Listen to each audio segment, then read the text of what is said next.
ભાવનગરમાં કાયદો અને વ્યવસ્થાની સ્થિતિ બગડી હોય તેવું લાગી રહ્યું છે।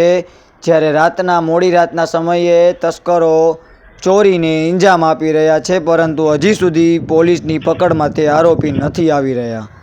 જ્યારે વાત કરવામાં આવે તો ભાવનગરમાં મોડી રાતના સમયે 2 મંદિર અને એક દુકાનને તસ્કરોએ ચોરીને અંજામ આપ્યો હતો, પરંતુ હજી સુધી તે આરોપી પોલીસની પકડમાં નથી આવ્યો। તો જ્યારે વાત કરીએ તો પોલીસ તંત્ર ઉપર અનેક સવાલો ઊભા થઈ રહ્યા છે। તો રાતના સમયે જ્યારે સરદારનગરની અંદર તો પોલીસના પોઈન્ટ પણ છે, જો તો પણ આવું બને તો એક વિચારવા જેવી ઘટના છે।